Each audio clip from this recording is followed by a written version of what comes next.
How we doing, guys?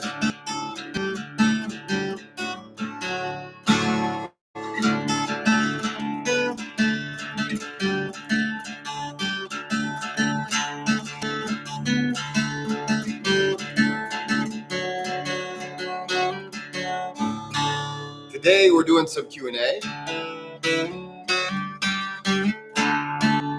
And also I've got a pretty awesome announcement to make. So we're gonna have some fun today. I hope you're here. And hey, if you got any questions, if there's anything you'd like me to talk about, we're gonna talk about those things. I've got some questions from the Patreon Club. This is a very special live, although I have been doing more and more lives every week. It's a Friday tradition once again. But this one is the one dedicated to the Patreon Club. So if you're in the Patreon Club, I want to thank you so much. I want to thank you very much, especially because I'm going to announce about 2 months ago. 2 months ago, I made the announcement that I was creating a breathwork course for people who are recovering from addiction. This was something that was requested by actually some people in the breath club. And I was like, you know what? This is something, I don't know why this doesn't exist. And so this was something that I had an addiction that was very difficult from, you know what? You're right. You're right, Brad. I should play Pearl Jam's Just Breathe. Hang on. I'm in the middle of something. I got distracted. That's okay. It's Friday. We're having fun.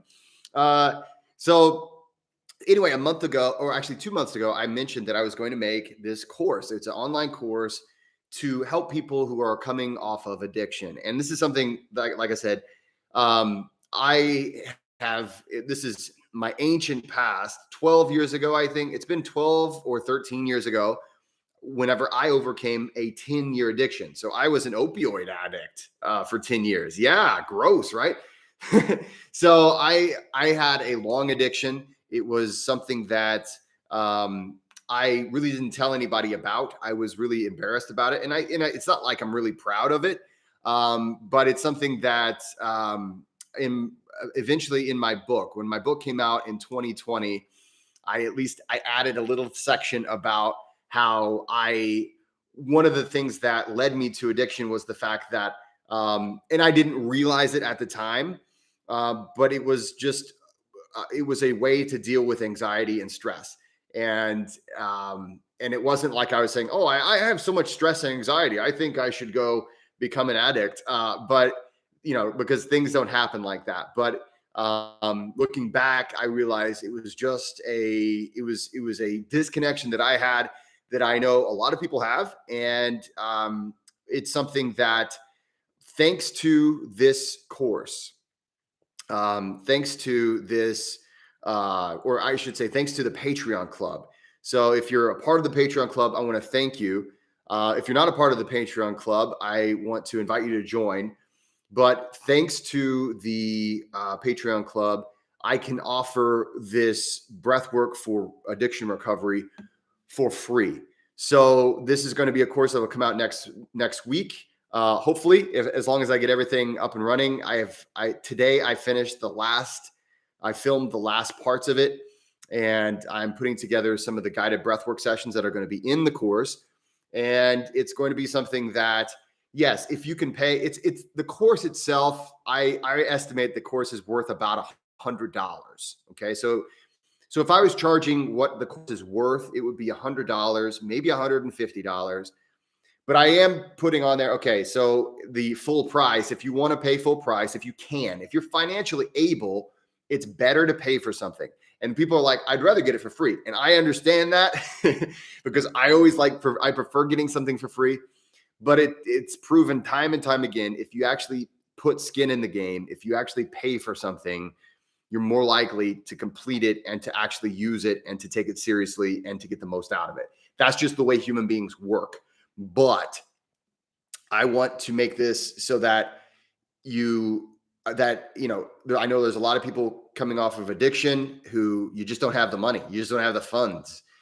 And I go around and I do work in recovery clinics. So I do go to these clinics a lot of times, and I'll teach about how we can use our breathing to balance our nervous system and to become more focused. But I don't always, I know that a lot of times when you're in the clinic itself, I know from experience, when you're going through withdrawals and when you're going through a lot of these things, you're not remembering much. It's hard to focus on anything. It's a very difficult time. So I've created this course, so I'll be able to offer it to people whenever I go to these clinics and say, hey, if you can't afford it, if you're, if I don't want that to be the thing that gets in the way of you being able to equip yourself with the tools that you need to help overcome this addiction. And at least the thing is about addiction, and this is really, it's not just addiction, but it's also anytime you're trying to make a positive change in your life, you cannot just stop doing the thing you don't want to do.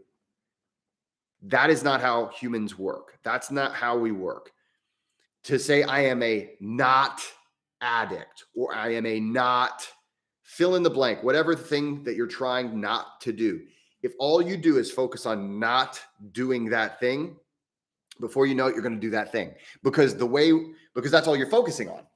Go do the things we want to do. Because let me tell you this, when it comes to being a human being, when it comes to changing your life, you do not change your life by stopping something. You fill that hole. So what that means is there's a part of you that has to die, right? There's a part of you that was filling some kind of a need or an urge or a function in your life. Yes, it was also causing other problems, like for instance, in the case of, addiction. But the reason it was there was because for one reason or another, on a conscious level or an unconscious level, that was the thing that helped you get through life. What you have to do is you have to let that thing die, which it doesn't want to die. It's gonna really fight. And you have to let it die. But you have to, as you're letting it die, you have to let something be born in its place. That's essential. So the whole point of the breath work for addiction, I call it recovery breath.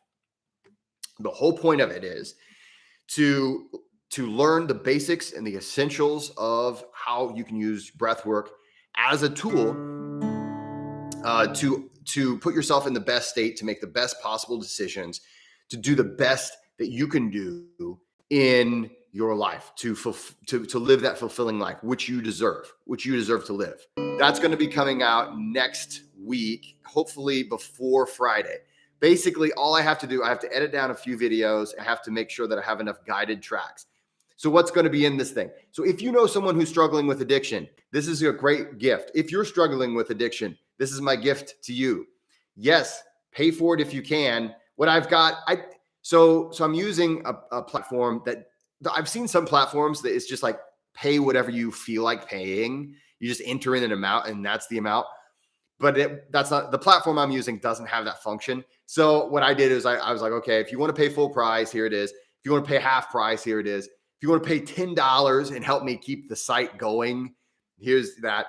Or if money is going to get in the way and you're just not going to do it because money isn't there, just take it for free and you get free access.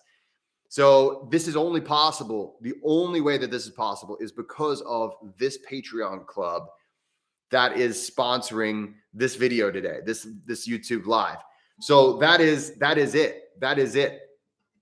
And so I want to thank the Patreon club for doing that. If you are not in the Patreon club and you're like, hey, I want to support this effort, the way you support me is by joining the Patreon club. And you can do it for just $5 a month. And when you do, you get access to my full catalog of breathwork sessions, which now is over 100 sessions.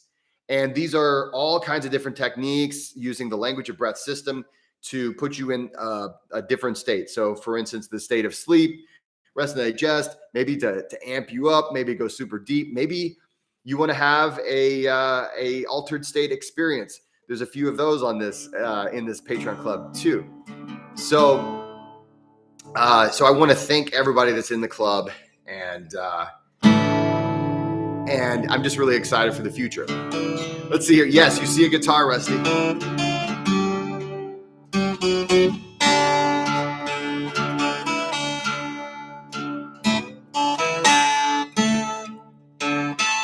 I just felt like playing a little guitar today. I've got this 12-string guitar. It's pretty. Look at this 12-string guitar, and I mean that's a lot of strings. Anyway, we're going to talk about breath work. We're going to talk about language of breath. But the big news that I wanted to share to start off was a big thank you to the Patreon club, because this is big. This is big. I don't know why this didn't exist until now, and so it doesn't really matter because now it will. So that is thanks to the Patreon club. If you're not in the Patreon club, if you'd like to join us in about, let's see, at the next hour, we're going to get started with the monthly Zoom session. So if you join now, you're still invited to come and do guided breath work with us. So I'll be right here. I'll be guiding the breath work session. And that is such a cool thing because we get together with people from all over the globe. So you'll see people from different parts of the world, everybody logging in at the same time. And then, of course, if you can't make it to these, I do also record them so that you can come and you can come back to them whenever you can. I don't know. See, okay, so let's see. Brad, first of all, I appreciate a Pearl Jam fan. Brad, if you're still there, I don't know if you've logged off, but if you're still there, first of all, I appreciate any Pearl Jam fan that's out there. Pearl Jam is one of my favorite bands of all time. Of course, being in my generation, I grew up with Pearl Jam. And of course, Breathe is a classic Pearl Jam song. Very good. I'm actually not set up to play that song. This particular guitar I have set in alternative tuning. So it's like, I can't really play much. It's this, I don't know, it just kind of like.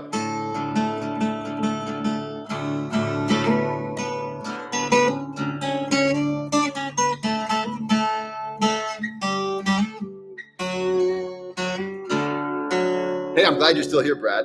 So one time, Brad, I played Black, or I played Black. I've played a few Pearl Jam songs on these YouTube lives. And what they'll do is they mute the part where I'm playing the song. What do they do? They do that, or they flag it. I don't know. It was kind of weird. One time I actually played a little bit of a Beastie Boys song somehow. And and they flagged that as well. So Andre, hey, how's it going, Andre? I can't imagine how it's like to tune a guitar like that. It must take a while. Yes, it does. So this is why if you get a 12-string guitar, first of all, just learning how to play a 12-string guitar, because like you really have to, your fingers have to be a lot stronger.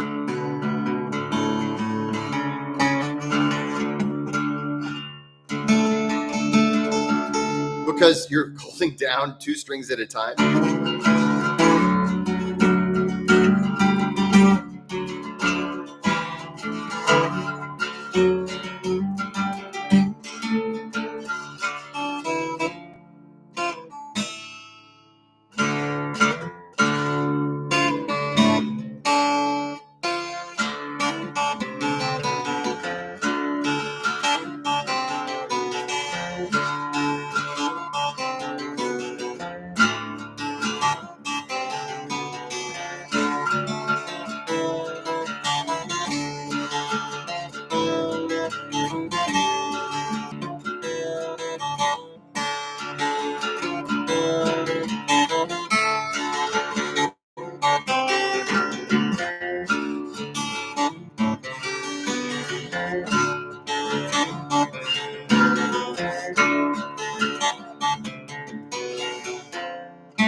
Anyway, so I've been playing guitar for a long time, and it's something actually my son is starting to play, and he's 7 years old. So I've got him playing on this one right here. This is the one I've been playing since I was, let's see, I think 10 or 11, which has been a few decades. It's been a few decades, guys. Hey, good to see you guys. Dennis, hello, how's it going? His fingers have not bled yet because he's very good at regulation. So really, I'm really proud of my son in some respects. Other times I'm like, you're just being wimpy. Okay. But that's because I'm a dad. So I think it's part of being a dad to have to be like, son, what is with this? Man up, boy.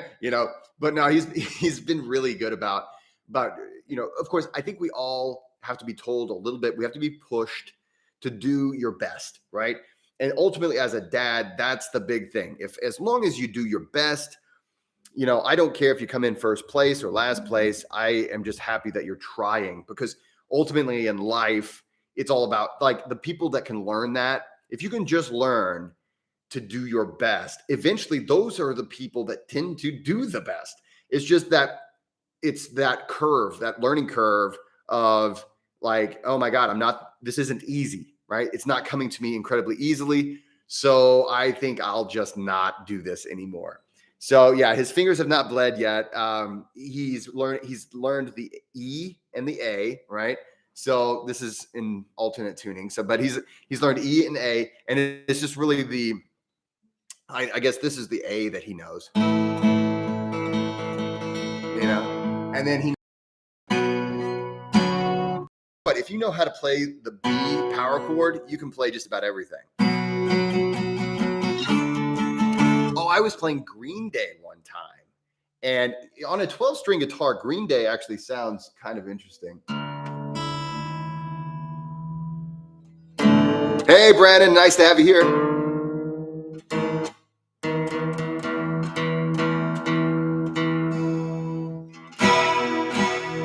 I think that's in tune. I think.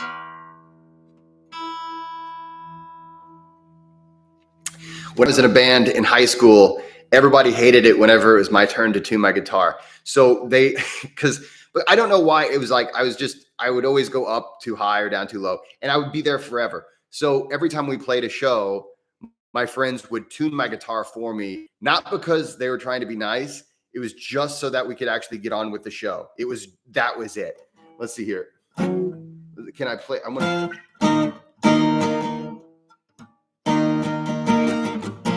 Okay, yeah.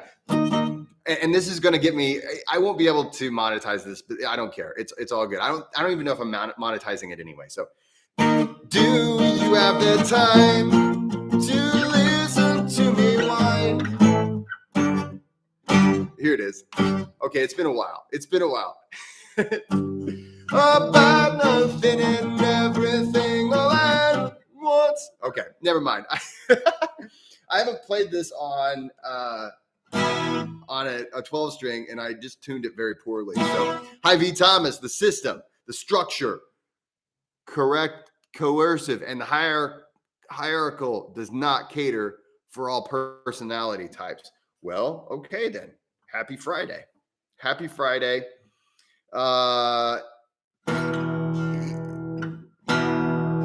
I could have sworn, V. Thomas, that I was in a band in high school with you. There's a guy, his last name was Thomas. But and the things that you say whenever you comment on the lives are they remind me so much of my boy. His name was B. Thomas, though. Ear tuning is often a half a step higher, too low, and that may be my problem. Yeah, it's just Pachelbel's Canon in D.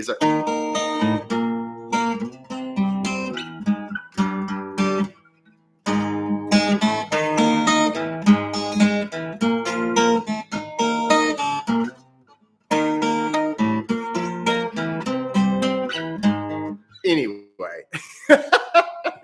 Okay, all right. You're like Jesse. Why did you bring out this guitar? What is the point?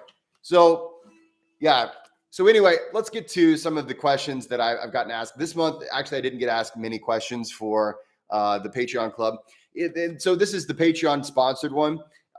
If you're in the Patreon club and you're in the $20 tier or higher, you have the right to ask me anything that you would like. And I give you coach style answers. So what I do on these typical lives is just kind of off the cuff whenever I'm doing a live. And whenever I answer questions from my Patreon members, These are coach style. So whenever they're coach style, it means I'll research the issue, or I will give you in-depth training. Maybe I'll show you some kind of technique or something like that. And so this month, we didn't get a whole lot of questions, other than I did get one that is, I think, really important, and it's about the holidays coming up. So in the United States, next month is Thanksgiving.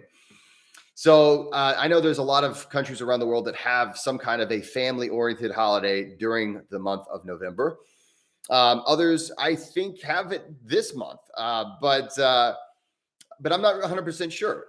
Does your country, guys, if you're tuning in from another country, let me know, what is the holiday forecast look like for you? Because for the United States, we have in November, we have a really big one, and it's called Thanksgiving. So we have Halloween coming up, and I think that's pretty much everybody has Halloween. But so Halloween's coming up. And do you get into Halloween? That's a question I have for you. Do you get into Halloween? If you're into Halloween, are you one of the people that decorate your house and do decorations? Or are you just kind of like, hey, I like Halloween because I like to eat candy, or maybe I like to dress up, or what is it that you like about Halloween if you're a Halloween person? I would love to hear about that from you. I myself have never really, I think when I was younger, I liked Halloween more because we would go to Halloween parties. And after I became a parent, I liked Halloween, I think, less because now maybe it's just me being selfish. Maybe because now it's like, okay, so I'm not going to go to a Halloween party. Of course, I don't think I went to a Halloween party, like after I was 35. I think I stopped doing Halloween parties. Anyway, we've got Halloween coming up, but in the United States, this is one of the questions that I received in a private message on the Patreon Club from one of our $20 tier members. And he was talking about Thanksgiving dinner. And here's the thing. In the United States, we have Thanksgiving, and that is a time whenever people typically get together with their family. And it is and typically you'll have turkey for Thanksgiving dinner. And actually this year, apparently there's going to be a huge turkey shortage. What is it? Of course, there's a turkey shortage. The whole world is upside down. And this is why breathwork is so important, because there's a shortage of butter. There's a shortage of turkey. There's a shortage of blah. There's a shortage of this. So, it is what it is.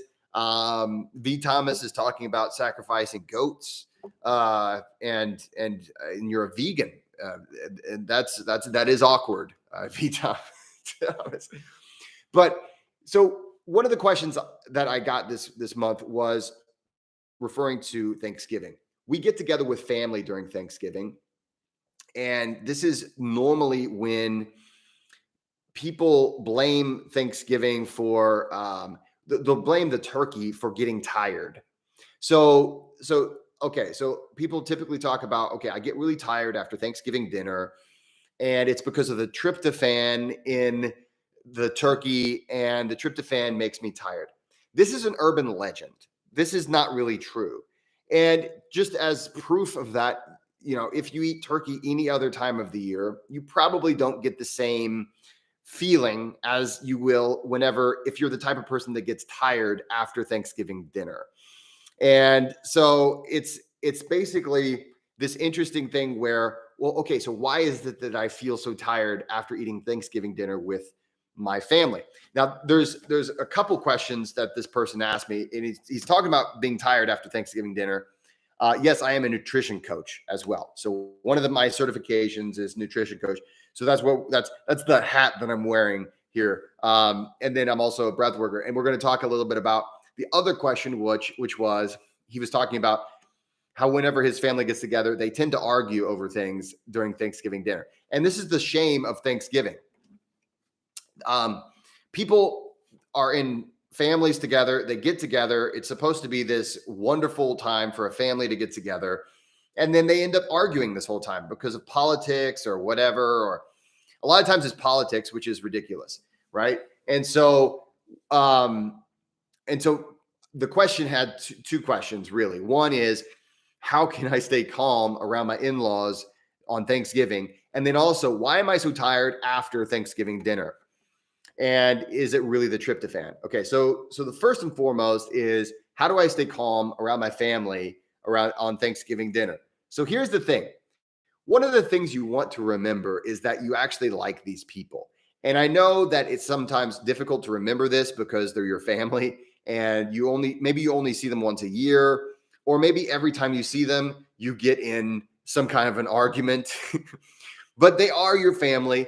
And if you're wanting to have a good time with, and I don't even care if they're your family or not, maybe you're just, this could apply to any social gathering where you don't want to be miserable. Okay. So a social gathering where you're typically, you just, maybe you go randomly to a table of a bunch of people.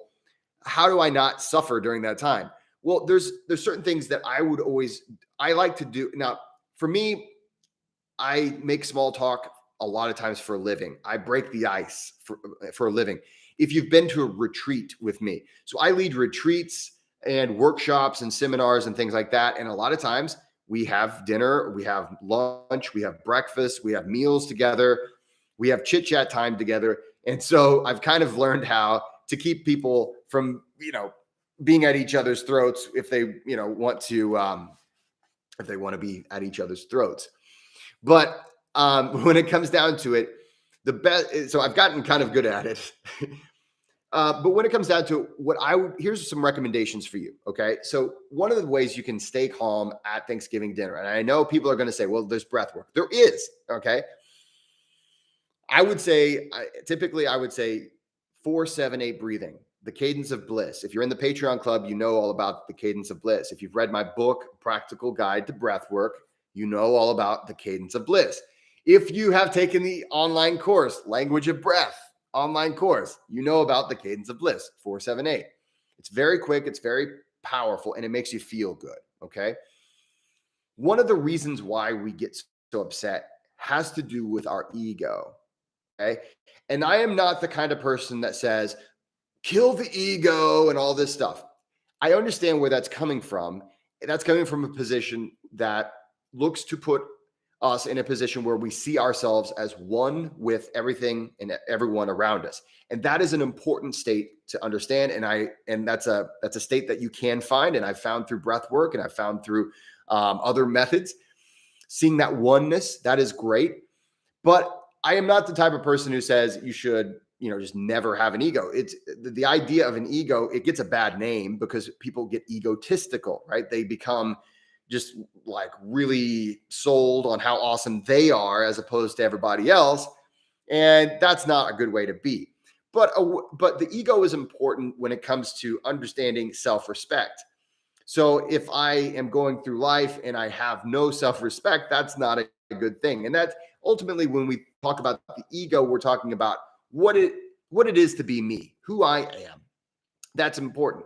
Now, whenever it comes to Thanksgiving dinner or a holiday where you're going to be around a bunch of family members and you're trying not to get into big fights, understand that you are who you are, whether or not these people they agree with you or they affirm your points of view or your position, or you don't really need their approval. You're there not to get their approval, but to have a nice time with other people, right? I mean, it's that simple. And if you're going in there and you're looking for approval, well, I mean, if that's what you're looking for, just be honest with yourself and say, I seek approval from others, and I'm going to go into this looking for other people's approval. But if you have self-respect, if you have a healthy I guess, semblance of who you are, you don't need that. So you can go in there with people who have different opinions than you, who have different worldviews, and you can have a Thanksgiving dinner and still appreciate, even though Uncle so-and-so has these weird far out points of view that you find to be ridiculous or downright offensive, you can appreciate that he is a human being. And typically, here's the thing. Typically we have points of view and we look at the world in certain ways, not because we're trying to be assholes, but because we think we're right. It's always the uncle. Yeah, it's always the, or maybe it's the aunt, or maybe it's grandpa, or maybe it's grandma, or maybe it's your cousin. Okay. But I know we typically think of the uncle as the asshole. Uncle asshole is at your Thanksgiving dinner. But here's the thing, no matter who it is or what it is, remember that, who you are is not dependent on these other people. And unless you're looking for their approval, you don't have to suffer whenever they have a different point of view. This is the source of so much of angst and just absolute, this is why I think so much of us are just kind of crazy these days. We have this, we feel like everyone needs to affirm what we think. And we assume bad intentions on other people if they don't affirm what I think. So, it's not really like that though, right? Because you're not coming with bad intentions to not affirm what your relatives think, right? You're coming with good intentions, or at least I would assume you are. So always come at it understanding that, hey, I am here not to have looking for people's approval. I'm not trying to get people to pat me on the head. I am simply here to try to have a nice time with my aunt or uncle or whatever. Even though they might have a different point of view than me, I can appreciate some time with other human beings. Now, I'm going to give you some breath work that I highly recommend to do to get yourself into a better state of mind. And this is one style of breath work that my friend, and you know what, I'll give you more information on this very soon. But I would highly recommend doing simple 5 in, 5 out, 5 in, 5 out, 5 in, 5 out, resonance frequency breathing and just do it every day. And because so many people they're only happy if they're angry. Have you ever noticed that? And that is something that I see more and more nowadays. And I think it's because we are very disconnected from other people. And we can be, right? So for a lot of us, we can work remote, or we don't really have to be around a lot of people with varying views and opinions. And so it can make us into people who just are very intolerant of other people and other ideas. And so that can make us into these people that are like, we're just kind of looking for reasons to be angry. And I know a lot of folks that are like that. And that's a terrible way to go through life, in my opinion. You're wasting an enormous amount of energy on being angry whenever you could have that energy go to anything else, like literally anything else, like learning how to play guitar better, or maybe enjoying your life. So for this particular Patreon member, I appreciate the question, because this is something that, yes, breath work can help, right? So I would try 4-7-8 cadence of bliss. I would do resonance frequency breathing. So 5 in, 5 out, 5 in, and try to do that every day. Just do it every day for like 10 to 20 minutes every single day, so that you are just naturally more relaxed, more in touch with your emotions, and more in touch with your humanity. Because those people that are coming to Thanksgiving dinner, now I will say, Uncle Asshole, right, is probably ready. There are some people who will like prepare for Thanksgiving dinner debates. They'll bring like talking points, and they're looking to like really get into it. There's there's a classic saying. I think it was Mark Twain, and I'm going to paraphrase because I don't remember the exact quote, but ultimately, he said, "Never argue with an idiot," because when you do so, you might be confused, for one, as you do it, right? And the real wisdom in this is that there's no real use in doing that, right? If you're going to argue with someone who's not really in good faith, right? So a lot of people will argue and they're not in good faith, meaning that there's no they're not really trying to listen to you. They're simply just trying to wait until it's their turn to say their arguments, or they're trying to do mic drop moments all the time. And they're trying to, get into it in a personal way. Sometimes those people, it's not worth arguing with them. Even if you're right, it's not really going to do anything because they're not really in good faith. And maybe you're not in good faith either. That's another thing to think about. Are you really having a conversation, or are you guys just saying things and getting upset? And that's such a waste of time, in my opinion. So if Uncle Asshole, well, I like this. I've never really thought about this, but we're just going to call it Uncle Asshole. Let's see. Oh boy, you don't have a crazy uncle, then you're. I like that, Rusty. If you don't have a crazy uncle, then you're the crazy uncle. Because actually, this is one of those sayings as well. The classic. Okay, so there's a saying that my friend David Whitley, strongman extraordinaire. Check him out on TikTok. He's on TikTok more than he is on YouTube. And his name is David Whitley, Iron Tamer David Whitley. And he once told me this really awesome saying. He said, if you go through your day and you bump into an asshole, okay, that's kind of like a typical day. But if you go through your day and you bump into like 3 or 4 assholes, chances are you're the asshole. And here's the thing. We have to think about this. And it's so hard to see outside of our own point of view. So this is where our brains actually, our unconscious minds, can really mess us up. So I don't know if you're familiar with this, but for instance, even down to our senses. So what you hear, what you see, all of the things that our senses report, a lot of people believe that, for instance, maybe your eye, let's say your eye, what happens? They believe that your eye is reporting information to your brain, and that's how you determine what you see. But that's not really true.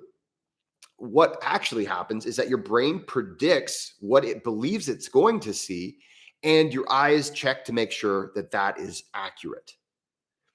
That's different, right? And so this is why you can see a rope and think it's a snake in the dark. And it looks, oh man, I thought I saw it move. Our eyes can play tricks on us. It's not that your eyes are playing tricks on us. It's just that that's how our brains work. We live in we have a predictive brain. And this also translates to how we see other people. So if we think we're going to see a bunch of assholes, well, a lot of times that's what we're going to interpret as everyone's actions. And this can lead us to having a miserable life where we're just pointing at everybody else, calling everybody assholes, and nobody likes us. So anyway, I think I've beaten this to death. Let's talk about why you're tired after Thanksgiving dinner. Actually, let me see what everybody else has to say. V. Thomas, there's breath work, but if you've not mastered that yet, there's some other word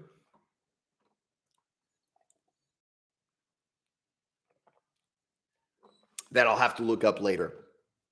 Rusty says, you could be right, is a good way to diffuse a situation, and you don't have to lie. That's it. I like that. You could be right. I like that. That is approaching things with some humility, which is always the best place. It's whenever we have hubris, whenever we actually make jackasses out of ourselves, approaching a situation. Well, you could be right.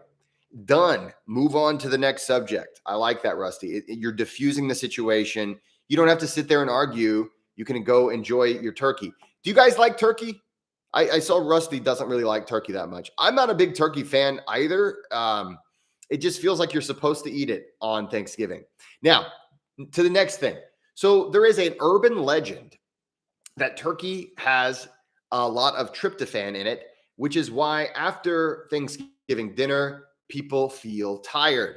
Now, you may notice that this actually happens no matter what you ate for Thanksgiving dinner. And that's typically because it's very stressful to eat with your relatives. This is true. This is absolutely true.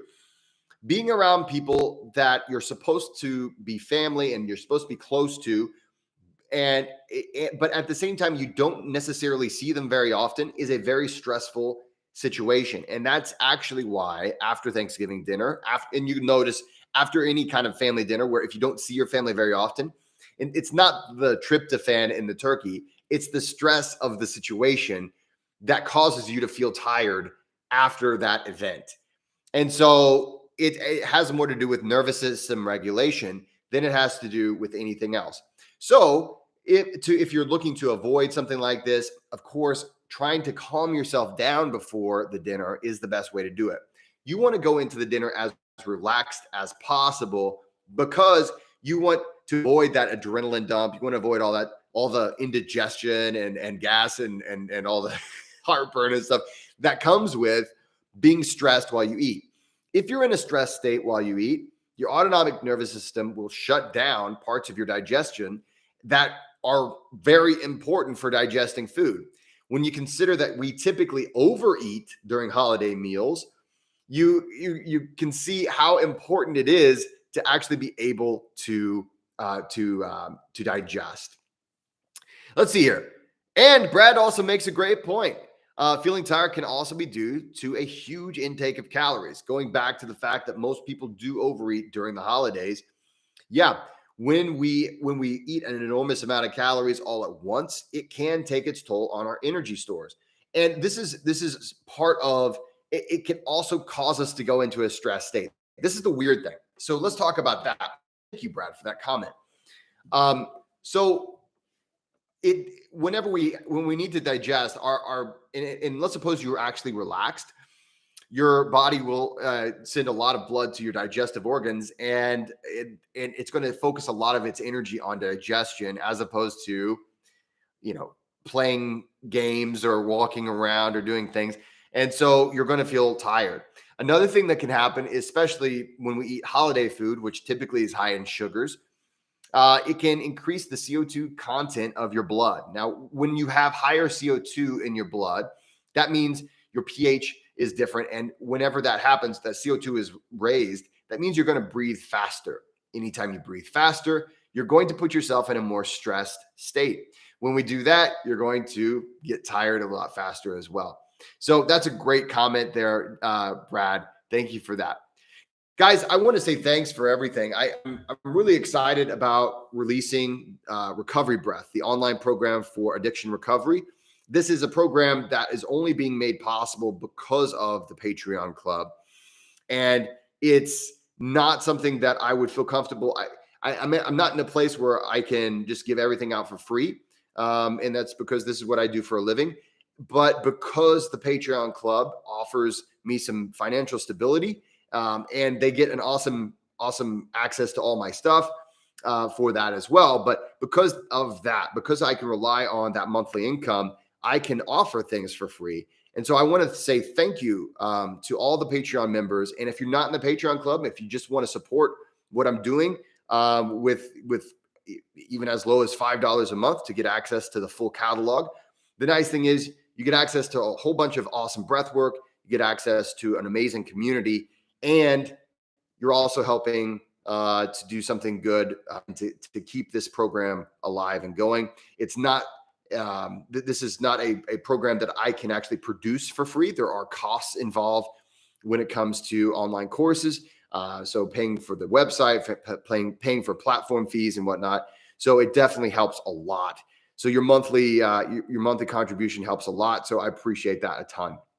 Guys, in about 15 minutes, if you're in the Patreon Club, we are going to get together for a monthly Zoom and group breath session. So I'm going to get ready for that. If you're not in the Patreon Club, get in the Patreon Club. What are you doing? I'd love to see you join. Guys, thanks so much for watching. Please like and subscribe. Join the Patreon Club by going to jessecumer.com and look for the Patreon symbol there, or you can go on the landing page of my YouTube channel and click the Patreon symbol there. And I will see you in 15 minutes for our monthly Zoom call. Guys, have a great one and happy Friday. I'll see you soon.